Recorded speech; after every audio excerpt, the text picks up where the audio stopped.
We're here today about a topic that we've gotten a lot of requests for. Absolutely.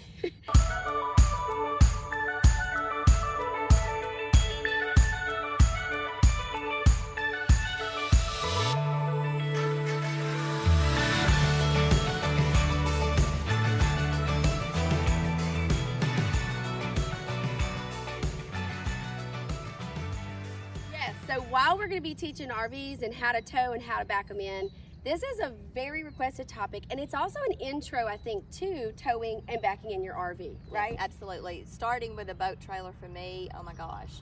Like if you told me today that I had to go learn to back a RV before I had experience with a boat trailer, I think I would die. So we're going to show you today, if you're a newbie and you've maybe never dealt with a boat trailer, the thought of a boat ramp and backing in like makes you have hives. We're going to show you maybe a step-by-step that can help you attempt it. Yeah, just give you some tips, because really at the end of the day, for me, I just had to do it. I had to teach myself. Mm-hmm. Gerald gave me tips, the do's and the don'ts that we're going to pass on to you guys, but I just had to literally get in the truck and just do it, because it's like muscle memory. The more you do it, the better you're going to be at it. So we're just going to give you kind of the basic and then a few tips, and then hey, maybe y'all can just learn a little bit from that.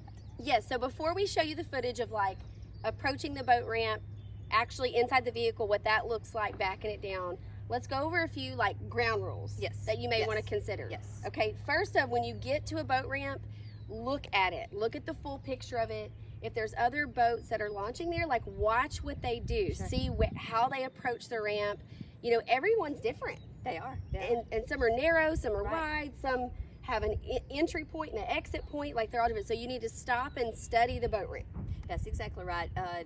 Number two, don't try it on a Saturday. Saturdays are going to be crazy. Mm-hmm. It's going to be hectic. So find a day that your boat ramp isn't very congested, and that'll make it a lot easier for you. Absolutely. Also, it's a good idea too to even practice like in a big parking lot first. Well, I was just going to say a Walmart parking lot. That's possibly- empty. Yes, an empty Walmart parking lot, if there is such a thing. Maybe a business that has shut down, an old grocery store. Cones are great, because if you run over a cone, you're not going to tear anything up. So you can put the cones up and you can practice, every angle. And the more you practice, the more confidence you're going to have. Absolutely. One of the things too is you want to learn whoever you're launching the boat for or with or picking up hand signals. Like talk about this beforehand, and if you are watching this maybe because you want your significant other to learn how to do this, can we give you some advice? Yes. So for Gerald and I have the trailer in the water, he's approaching, and he will tell me, I'm looking in my right mirror, and he will tell me, come back a little further, go up a little further. He power loads most of the time. Once he loads the boat, I get the hand signal to go. I'm always looking for that signal, because if I don't get it and I pull out too soon, I'm afraid I'm going to tear something up. Yes. Also, the other thing that we've done is we'll put our phones on. So he may have his phone from the boat, and I'll have my phone on speakerphone. Especially if it's a tight ramp or it's really congested. Sometimes when we're loading up in the afternoon, it is chaos. There's a lot of people. You've got to be fast. And so I'll put my phone on speaker. Turn your radio off. Put my phone on speaker. Have your windows down, and he'll say, "You're doing great. Take a little left, a little right." Which brings me to the next point, though. If you're a spouse or whoever is, and someone's learning how to do this. Don't yell. Don't yell at them. That's the worst thing in the world. Just, know that they're trying their best, and when you yell at them, it's like, they're done. Oh my gosh, yeah. They're probably, I've seen it happen. I've seen spouses get out of the vehicle and say, "Peace. You do it. See you later." You do it. And they'll never do it again. So yeah, don't yell at whoever's trying. And the reason we do the phone thing is because the first couple times, it appeared he was yelling. He was trying to get your attention. He was trying to let me right. hear him. And so for now on, we just know, just call on the phone so you can talk like civilized folks. Sure. And guide them. Yes. So, and I'm going to say that this is an unwritten rule, but it is important. Guys, don't get on the ramp and take up space if your person is not in yet. If they are not here, if they've not called you and said, I'm on my way, if you don't see them, wait, get in line, let people go around you, but don't go ahead and get in the water until that you can see them, because I've seen some anglers get so upset over that situation. So just don't do that. Yep. And you're going to see in just a moment when we show you from inside the vehicle, Leanne's going to say something like when her husband, she can hear when he's actually ready for her to pull forward.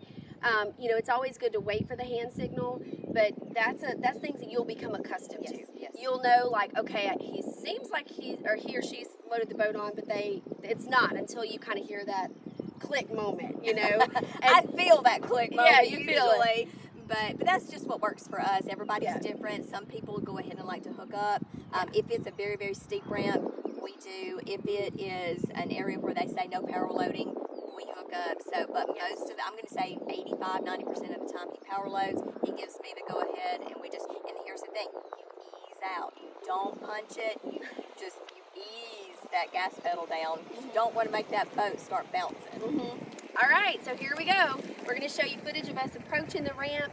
You'll see some keys there. I don't know if you said this in the vehicle, so you may want to repeat it now. When we were coming and you were approaching the ramp, what was important for you to where to drive the vehicle? Like, why did you swing? Talk about that. For me, this works for me. When I'm trying to figure out exactly when to start turning my truck, and this is just experience of years and years and years of trying different things.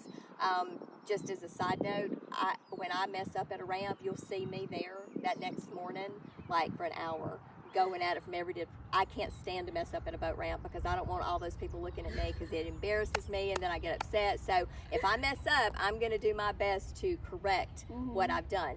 For me, when I try to start my turn, I wait till my front two tires are at least halfway in the middle of that ramp or just a little bit past before I start making that turn. And then if you can pull up 20 more feet and get straight, your life will be so much easier. If you can see the trailer on both sides in your mirrors, it's just so much easier. Even if you feel like you pulled up way too far, trust me, it's worth it. This ramp, you really can't. The way you come in and then it turns almost to the right. I don't even know what degree that would be, but it's a little different. So I always try to get my front two tires at least halfway or just a little bit beyond before I start making the turn. Yep. And when I first started, one of the things I always look for is tire tracks. Yeah. So if there was someone that launched right before me, I literally, I want my tires to go where their tires went. So I'll look at where their front right tire went, and I'll try to get my tire to do that same exact path if they did a good job in front of me. And I'll follow that same exact path because that's a little easier for me to understand. Sure, that makes sense. That makes unless you're the first one there. We all know that Daryl likes to be the first one at the ramp. So. And it's pitch dark. You can't see anything. Hey, and dark. Oh my goodness. So, and here's another key. Kill your headlights. Oh yeah. When you are at the ramp, it's such a blinding mess when someone has their headlights on. When you start backing down and you've got somebody beside you with their headlights on, oh my gosh, I have seen some wives get so upset about that. I'll just sit there and wait because I can't see. My husband always puts an extra set of lights on the boat trailer for me just because in low light I just can't see very well. I don't want to hit anything. So, but yeah, just be conscious of that. Turn your headlights, down to what would you call it? Running lights. Yeah. Turn on the running lights when you get to the ramp, and it's all good. Yep. Last thing is when you're practicing, go slow. Yeah. Go very slow. Right. The faster you're going in reverse, whatever way you have your steering wheel going, it's going to get there faster. The trailer's going to move faster if you're going fast. Like it's going to get out of hand too quick. So literally, if it's downhill, you're literally almost just taking your foot on and off the brake. You're not even hitting the pedal. Yep. So go very, very slow until you're experienced pro like Leanne. And then you can go slow. You can hightail it down that ramp. I still go slow.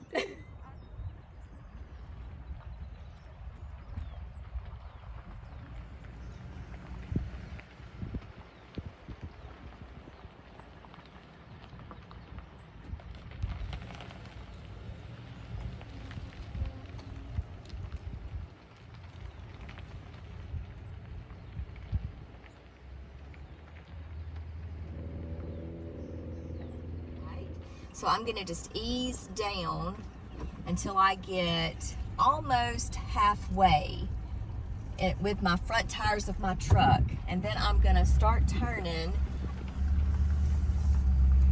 And then I'm going to just try my best to pull up as far as I can to get straight so that I can see both tires. Can you see that? Yeah. So I can see my trailer clearly. So I can see when I need to correct.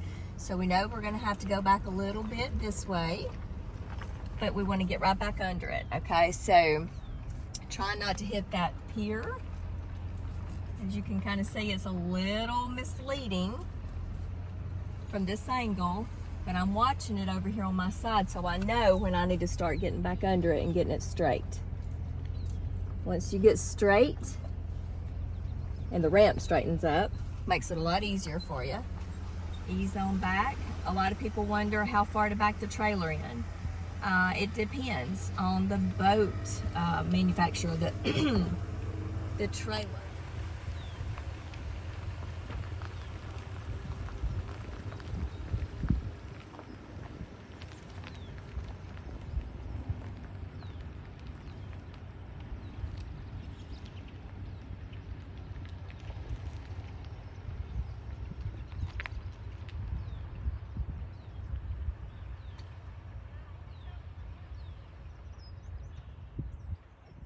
All right, let us know if you have any questions. And if you attempt backing down for the first time, we want to hear about it. Come back, Yes. put it in the comments. We're cheering you on. Practice makes perfect. Awesome.